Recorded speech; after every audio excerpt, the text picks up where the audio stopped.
The burning of Arcadia. The stars didn't care about the screaming.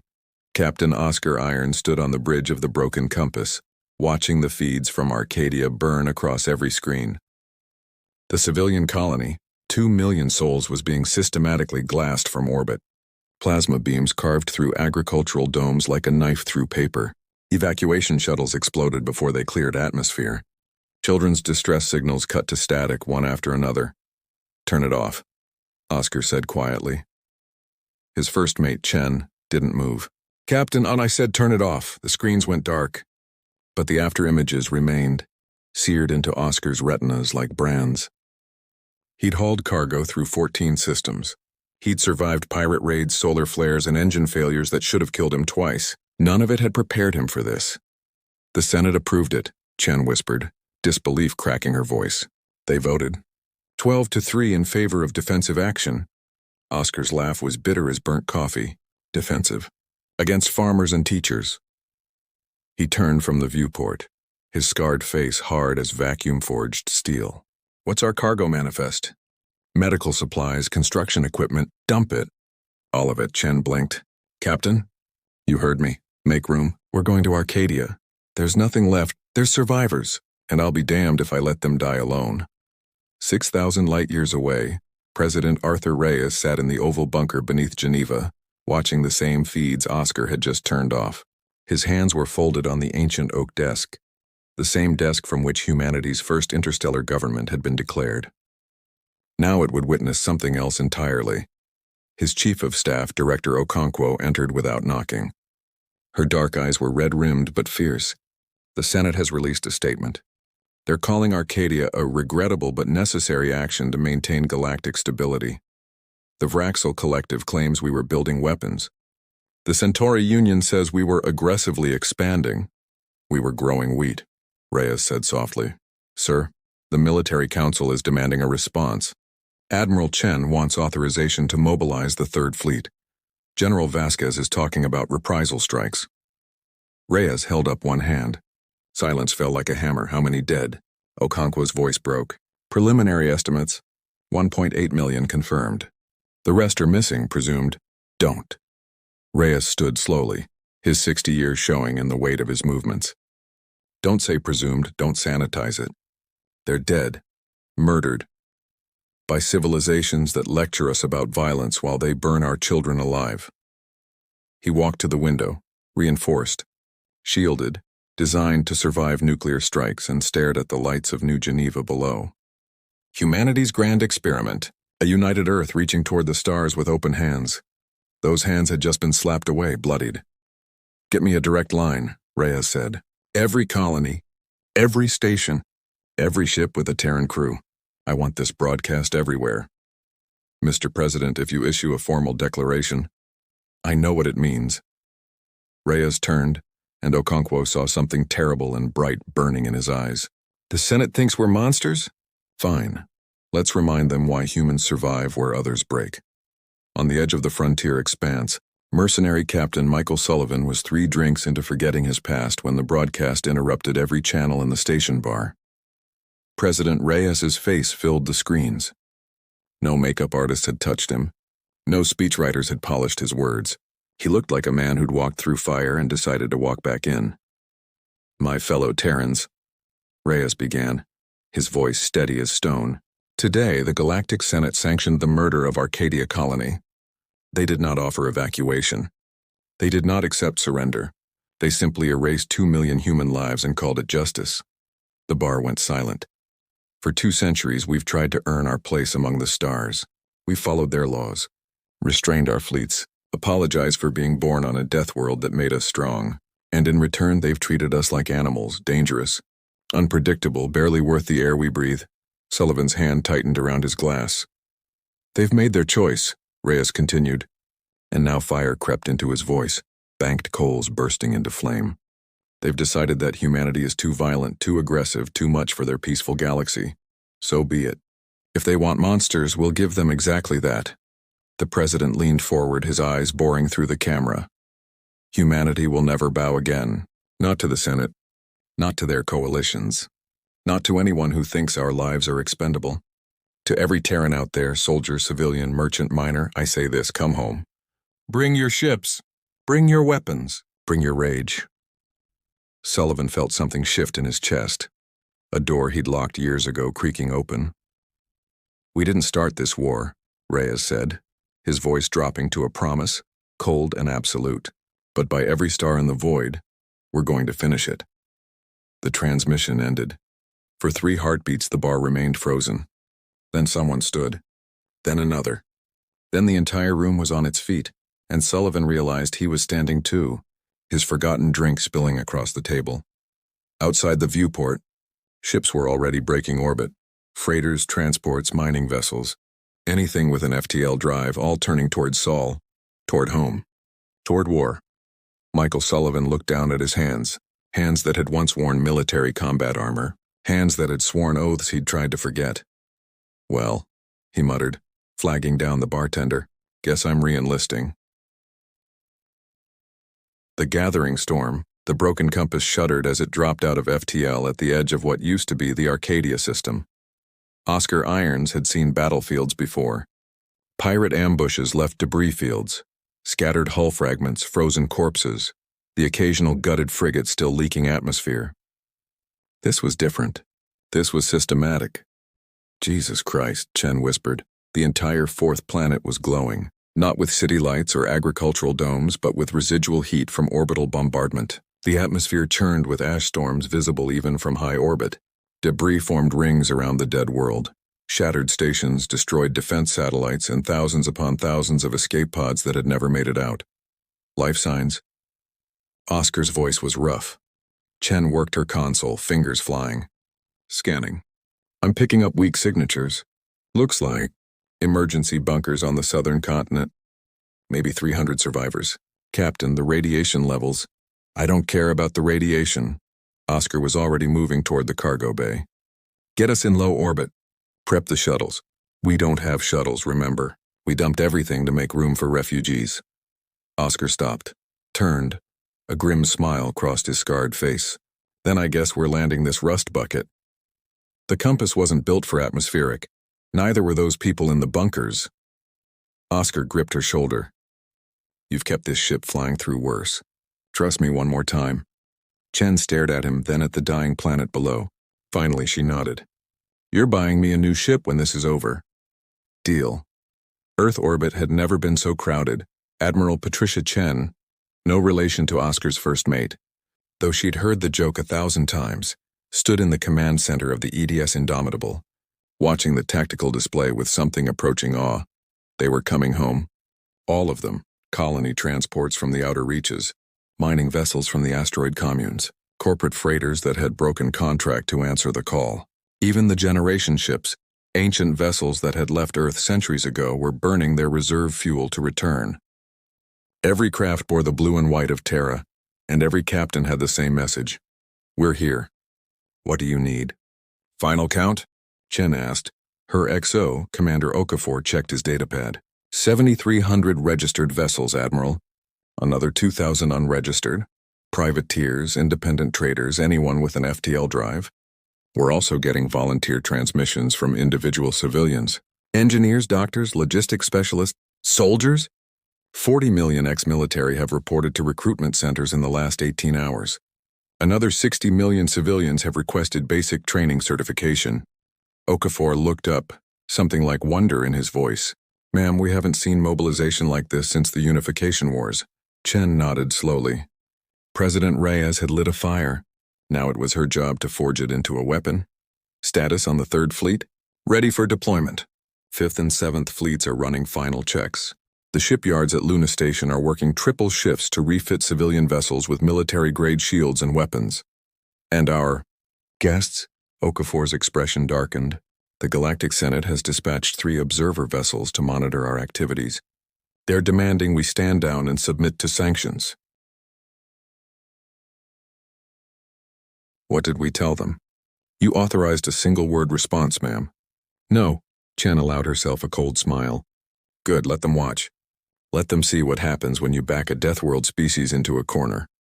Michael Sullivan hadn't worn combat armor in 6 years. The exosuit felt strange at first. heavier than he remembered. The neural interface sluggish until his old military implants kicked back online. Then it all came flooding back. The heads-up display, the reactive plating, the weight of a rail rifle in mechanically enhanced hands. He stood in the training yard of Fort Armstrong, watching fresh recruits run drills. Most were too young to have fought in the border skirmishes. Some had never fired a weapon, but they all had the same look in their eyes. Arcadia, Captain Sullivan, he turned. A man in full tactical armor approached. Older model, but maintained with obvious care.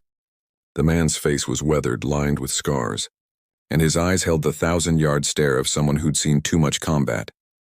Hans Kruger, the man said, offering a hand encased in an armored gauntlet. Heard you were reforming your old unit. Sullivan's eyebrows rose. You're the Hans Kruger? The Butcher of Proxima? They stopped calling me that after the Senate pardoned the raid. Kruger's voice was flat, emotionless. Turned out we were the aggressors for defending our mining rights. The Vraxil who killed my squad were exercising lawful claim enforcement. Sullivan understood immediately. Another veteran with a score to settle. I'm putting together a strike team, Sullivan said carefully. Special operations. The kind of missions that don't make it into official reports. It's going to be ugly. I'm counting on it. You know this is probably a one-way ticket. Kruger's smile was cold as void. Captain, I stopped planning for tomorrow the day they burned Arcadia. I'm here to make sure the bastards who did this don't get to plan for tomorrow either. Sullivan studied him for a long moment, then nodded. Report to Base 7, we deploy in 48 hours. Where are we going? The Vraxil Collective's primary shipyard. If they want a war, let's make sure they can't build the fleet to fight it. The broken compass landed in a smoking crater that used to be a spaceport. Oscar and Chen wore emergency environment suits, breathing recycled air that tasted like burnt plastic.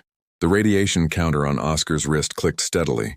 Not lethal yet, but they couldn't stay long. The bunker entrance was half buried in rubble. It took them 20 minutes of digging before they found the airlock. Oscar hammered on the door. Anyone alive in there? Silence. Then faintly, identify yourself. Captain Oscar Irons, Independent Freighter, Broken Compass. We're here for evacuation. The airlock cycled. The inner door opened. 300 pairs of eyes stared back at him, hollow, traumatized, barely believing.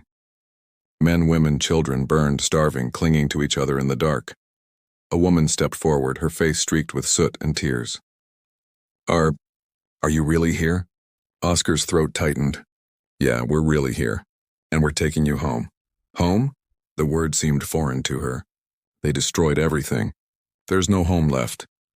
Oscar pulled off his helmet, meeting her eyes. Home isn't a place. It's people. And as long as one human draws breath, humanity has a home. He offered his hand. Come on, let's get out of this hell. As they led the survivors up to the ship, Chen murmured quietly, We don't have enough supplies for 300 people on a 2-week FTL jump. Then we'll ration, Oscar said. We'll make it work. How? He looked back at the survivors shuffling through the ash. Broken but not defeated, mourning but not giving up. Because that's what humans do, Oscar said. We survive, no matter what.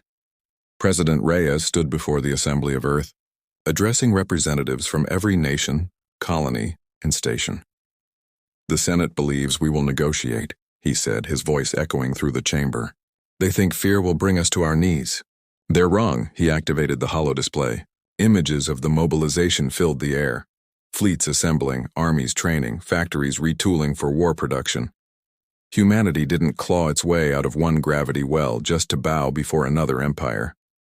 We've been forged by ice ages, pandemics, world wars, and the void itself. And now they'll learn what that forging created. Reyes clenched his fist. And the hologram shifted to show a star map, human space highlighted in blue, surrounded by the red territories of the Galactic Senate. We're outnumbered, outgunned, outpositioned. His eyes blazed. And we're going to win anyway. Because they fight for territory and resources. We fight for survival. And there is nothing more dangerous than a species fighting for its right to exist. The assembly erupted in applause, not the polite approval of politicians, but the roar of humans ready for war. Inferno ignited. The Vraxil Collective's primary shipyard hung in the void like a steel fortress. 3 kilometers of construction scaffolding, weapons platforms and enough defensive satellites to repel a fleet. Michael Sullivan's strike team wasn't a fleet, 30 seconds to insertion point, the pilot announced, over the tactical channel. Sullivan checked his squad one last time. 12 operators in blackout armor, neural dampeners active to avoid detection. Hans Kruger stood beside him, loading armor-piercing rounds into a rotary cannon that looked like it belonged on a gunship, not a man. "You sure about this?" Sullivan asked quietly. Kruger's smile was all teeth. "Not even a little bit." "Good. Doubt keeps you sharp." The insertion craft, a stealth corvette that officially didn't exist, cut its engines and drifted on momentum alone. They were ghosts now, just another piece of debris in the construction zone's shadow. "Mark," the pilot said. Sullivan's squad launched from the airlock, using compressed gas thrusters to navigate across open space. No engine signatures, no heat blooms, just controlled trajectories carrying 12 very angry humans toward their target. They landed on the shipyard's outer hull with magnetic grips. Kruger pulled out a plasma cutter and began working on an access panel while the others formed a defensive perimeter. "How long?" Sullivan asked. 2 minutes. "These panels are reinforced." The metal suddenly gave way with a hiss. Kruger blinked. "Or not." "Poor craftsmanship." Sullivan smiled grimly. "They've never had to defend against boarding actions. The Senate's been at peace for 3 centuries. They've forgotten what war looks like. Then, let's remind them, the Indomitable led the Third Fleet out of Earth. Orbit in a formation that hadn't been seen since humanity's Civil Wars, the Anvil Formation. Designed for one purpose, to break through superior numbers with concentrated, overwhelming force. Admiral Chen stood on the bridge, watching the tactical display as 200 warships aligned behind her flagship. Destroyers, cruisers, carriers loaded with fighter craft. And at the center, the dreadnoughts, massive vessels built in secret over the past 50 years just in case humanity ever needed teeth.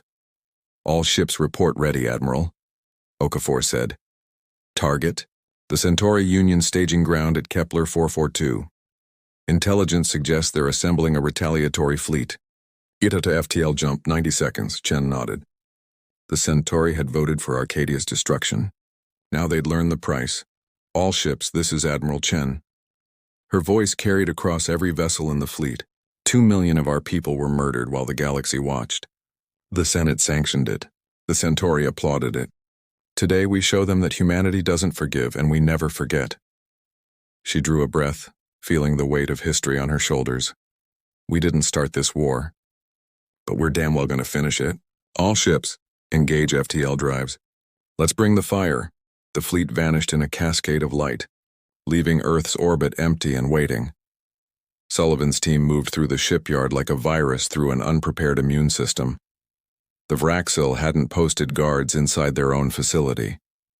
Why would they? This was their sovereign territory, protected by treaties and Senate law. The idea of an attack was unthinkable. They were thinking about it now. "Charges placed on the primary reactor," Kruger reported, his voice crackling over the tactical net. "Secondary and tertiary reactors are armed. We have 17 minutes before they detonate." "Roger that." "Team 2, status. Construction bays 1 through 8 are wired. We've also planted charges in the weapons depot. This thing is going to light up like a supernova." Sullivan checked his chronometer. 15 minutes until their extraction window. If the pilot was late, if the Vraxil detected them early, this became a one-way mission. He was okay with that. "All teams, fall back to extraction point Alpha." "Move with alarm screamed through the facility. Contact!" someone shouted. "Vraxil security forces, corridor 7. Sullivan's HUD lit up with hostile markers. 20, 30. More pouring in from barracks he hadn't known existed. "Change of plans," Sullivan said calmly, switching his rifle to full auto. "We fight our way out. Kruger, you're on point. Everyone else, stay tight and keep moving." Kruger didn't respond with words. He just stepped into the corridor and opened fire. The rotary cannon roared like a furious god. Vraxil security troops, 6-limbed insectoid warriors in powered armor, disintegrated under the onslaught. Kruger walked forward through the carnage, his armor's shields absorbing return fire, his weapon never stopping. "I really like this guy," one of Sullivan's operators muttered. "Focus," Sullivan barked, but he was grinning behind his helmet. They pushed through 3 more security checkpoints, leaving bodies and burning metal in their wake. The Vraxil fought with discipline and tactics honed over centuries. It didn't matter.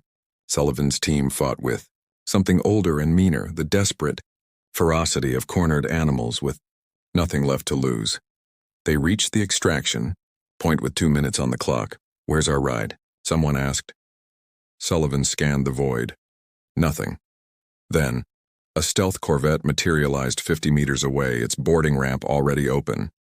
Move, move, move. They launched across open space as the shipyard's defensive turrets finally came online. Energy beams crisscrossed the void, one catching an operator in the leg and sending him spinning. Kruger grabbed the man mid-flight and hurled him toward the ship with augmented strength. Sullivan was the last one aboard. The ramp sealed behind him as the corvette's engines flared to life. "Punch it!" he yelled. The ship accelerated hard enough to crack ribs. Behind them, the Vraxil shipyard erupted in a chain reaction of explosions, reactors going critical, munitions cooking off, construction scaffolding collapsing into itself like a dying star. Through the viewport, Sullivan watched 3 kilometers of military infrastructure turn into an expanding fireball. Target destroyed, the pilot reported unnecessarily. Kruger removed his helmet, sweat streaming down his scarred face. "One down. How many more shipyards do they have?" Sullivan checked his tactical database. 17 major facilities, 43 minor ones. "Then we've got work to do." The Battle of Kepler 442 lasted 6 hours. The Centauri Union's fleet outnumbered. Admiral Chen's forces 3-1. Sleek vessels designed for patrol and peacekeeping, now hastily retrofitted with military-grade weapons. They were beautiful ships, elegant, built by a civilization that had known peace for generations. The Third Fleet tore through them like a chainsaw through. Silk human warships were ugly, brutal. Utilitarian designs optimized for one thing: killing. Overlapping shield coverage, redundant systems, armor thick enough to shrug off weapons that would cripple other vessels, and humans fought dirty. Chen deployed fighter wings that ignored the Centauri's defensive formations, instead targeting communication relays and sensor arrays. She used electronic warfare to blind their command ships. She sent frigates on suicide runs to create debris fields that forced the Centauri into kill zones. "Their flagship is breaking formation," Okafor reported. "Target all dreadnoughts on that ship," Chen ordered coldly. "Fire at will." 6 dreadnoughts opened fire simultaneously. The Centauri flagship, a marvel of engineering that had served for 200 years, ceased to exist in a flash of superheated plasma. The rest of their fleet surrendered 30 minutes later. Chen stood on the bridge, looking at the casualty reports. 47 human ships destroyed, 8,000 dead against 70,000 Centauri casualties and their entire staging ground in ruins. It should have felt like a victory. Instead, Chen just felt tired. "Broadcast on all frequencies," she said quietly. "To the Centauri Union, the Vraxil Collective, and the Galactic Senate.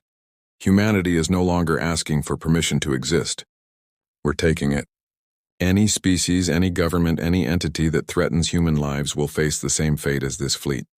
We didn't want this war. But now that it's started, we will not stop until every single one of our people can live without fear." She paused, then added, "And to the survivors here, go home. Tell your leaders what you saw. Tell them that humans don't fight by Senate rules. We fight to win."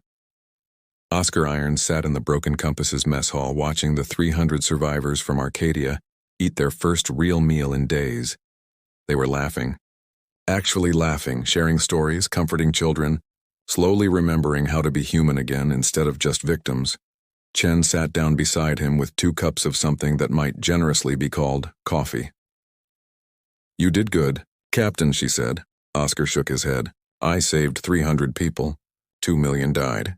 And those 300 will have children. And those children will have children. Because you refused to let Arcadia's fire go out completely." Chen sipped her terrible coffee. "That's what this war is about, Oscar. Not revenge. Not territory. Survival. Making sure that when the galaxy looks at humanity, they see something that refuses to die." Oscar was quiet for a long moment. Then, "You hear about the Third Fleet? Smashed the Centauri staging ground. Sullivan's team destroyed the Vraxil shipyard. There are reports coming in from a dozen systems. Human colonists fighting back, merchants refusing Senate inspections, even some of the outer colonies declaring independence. It's spreading, like wildfire. Chen smiled grimly. Turns out you can't kill an idea, and the idea that humans won't bow, that's burned into our DNA. President Reyes received the casualty reports in his office alone. 8,000 dead at Kepler 442. Unknown losses from Sullivan's operation. The Arcadia massacre. And this was just the beginning. He thought about resignation, about peace talks, about all the ways he could stop this before the galaxy burned. Then he thought about 2 million murdered colonists, about children who never got to grow up, about a Senate that had sanctioned genocide and called it justice. His hand tightened into a fist. The door opened. Director Okonkwo entered, carrying another datapad. More reports? Yes, sir, but you should see this one. Reyes took the pad and read. His eyes widened. Every human colony, every single one, had sent the same message. Not requests for protection. Not pleas for peace, where do you need us? Reyes felt something break open in his chest. Not despair. Not rage, pride. Tell them, his voice caught. He cleared his throat. Tell them we need everyone. Every ship, every soldier, every person willing to stand. Tell them that humanity stands together or not at all. And the Senate? Reyes looked out at the stars, ancient, cold, uncaring. Humanity had been forged in fire, had climbed from caves to conquer a hostile world, had reached across the void itself to claim new homes. They thought they could extinguish that fire. Let them try. Tell the Senate, Reyes said quietly, that they lit an inferno, and now they're going to burn.